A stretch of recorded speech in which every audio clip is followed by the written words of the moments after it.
Hey guys, it's GreenFly, and pretty much we're doing the sketchbook journey once again. It's been a while since we've done it, so I decided, you know what, since instead of just doing one drawing, we're going to be doing two drawings today. I'm getting pretty much my ideas again from the vending machine, and guess we'll be seeing what we're drawing.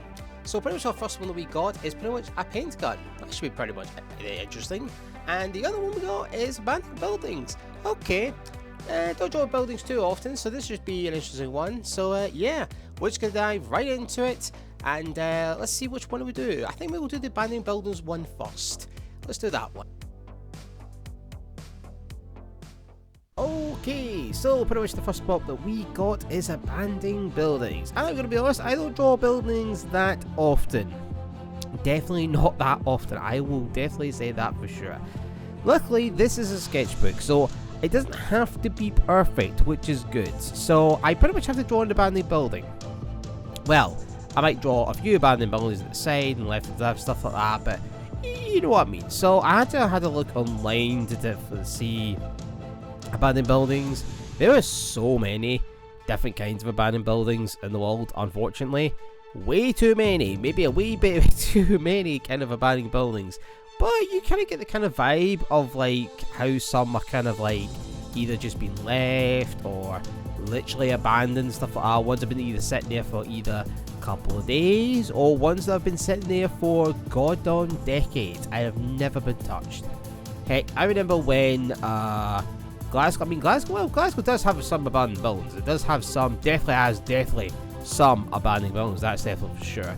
And ones that unfortunately in very different locations to either remove or do anything with. I mean, there's a reason why we have abandoned buildings in the world. Some of these buildings could be in the most hardest place to actually remove, or sometimes it could just not be viable to, you know, build a new building there, or it might just not be profitable for someone to even buy the bit of the land in the first place. I mean, heck, the whole point of having a building there is to make sure that, you know, you have somewhere that you can actually get stuff and all this and things, and actually be able to get to commute to places and things. And if there's nothing around, then nobody's gonna want to build there, and then these places can be left for a long time, a very long time, until hopefully someone decides to actually have an idea, a good plan. But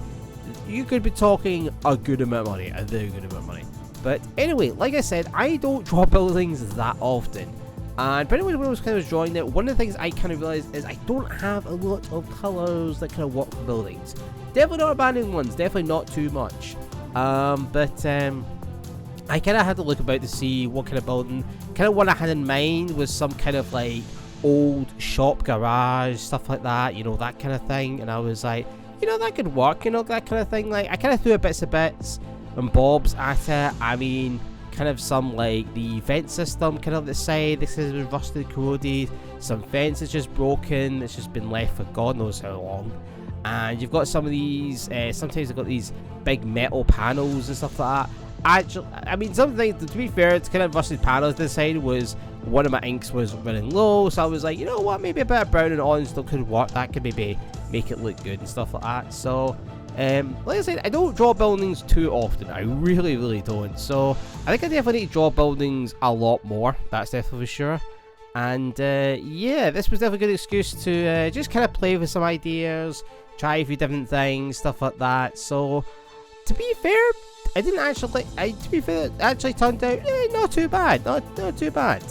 And if it gets me to drawing buildings a little bit more often and stuff like that, then hey, fantastic. I mean, that's kind of what the whole series is about, to draw things that I don't usually draw. So yeah, pretty much adding just some final touches, stuff like that. Like I said, I'll try and use about maybe doing about an hour and stuff like that, so that way I can jump into wanting things and stuff like that. But hey, you know what? Not bad. I'm actually quite happy with this. So yeah, I guess we'll be doing the next one. But overall, quite happy with it. We're done with the abandoned buildings. Let us pretty much do the paint gun. I'm actually looking forward, a bit more forward to this one. I always like doing customization kind of weaponry and make my own weapons and stuff like that. You know, fantasy and stuff like that. It's always good fun and stuff like that. So yeah, let's let's make our own design, shall we?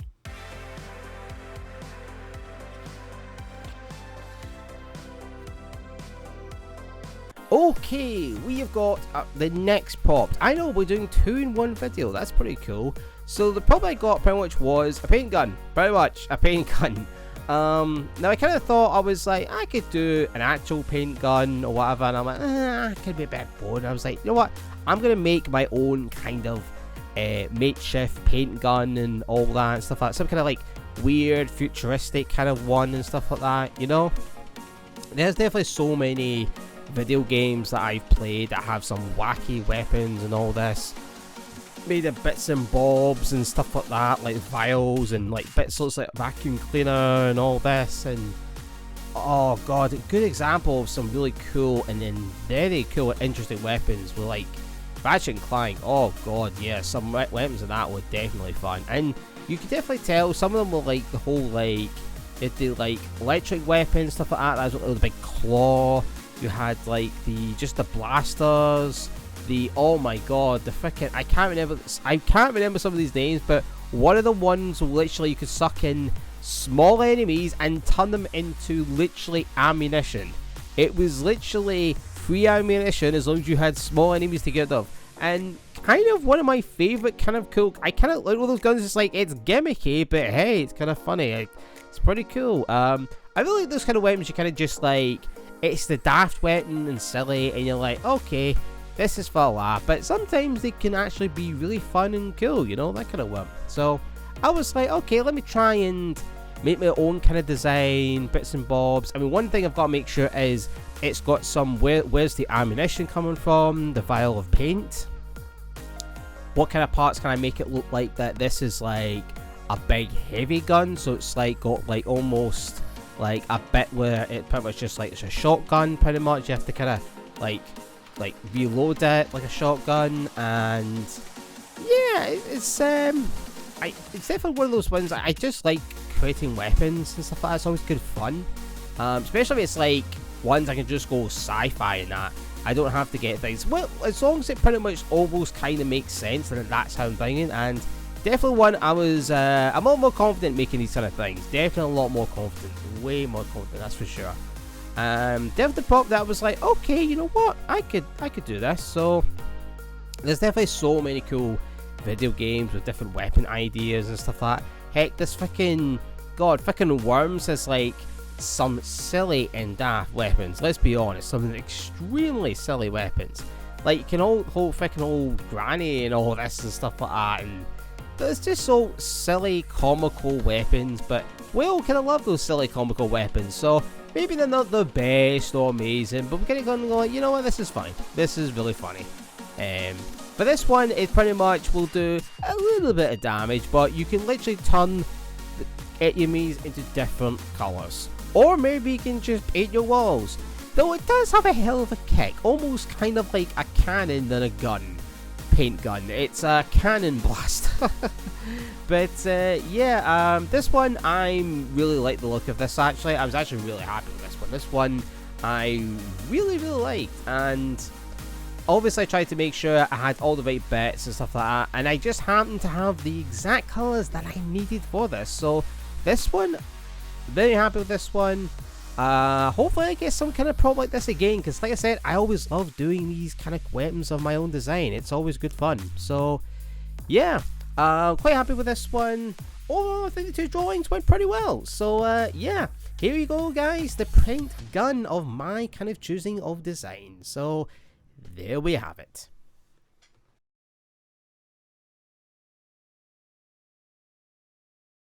And there you guys have it. We have pretty much finished our 2 sketches.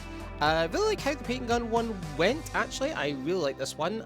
Too much my own design of my own creation. And the abandoned buildings, went alright. I mean, pretty much in the day, these don't have to be perfect and everything else. And I usually give myself about an hour or stuff like that with these sketches in my sketchbook. I don't want to spend tons and tons of time, but it's always nice to kind of, you know, get a bit comfort zone and stuff like that. Definitely a little bit more practice with the buildings, but it didn't help as well that realizing I don't have a lot of good colours in ink. I already started it in that colour, and then I went, Oh god, I don't have a lot. Not ones that will have enough. But anyway, hope you guys enjoyed this. It's always fun doing the thing with the sketchbook. I want to complete it. I'm definitely going to complete this year. And I'll probably do, I think just to speed it up and stuff like that, I think I'll probably do 2 at a time. I think it just works a little bit better, you know? Instead of just doing the one drawing, you know, just, you know, makes it a bit different. Or maybe I'll do, I don't know. We'll see how we go into the flow. Anyway, thank you guys so much for watching another one of the sketchbook journey. And yeah, guess we'll figure out what we draw next time. But until then, thank you guys so much for watching. I'm GreenFly. I'll see you guys later, and hope you guys have a good rest of your day. Or whatever you had to. Night, day, whatever. But anyway, thank you again. I'll see you later. Bye bye.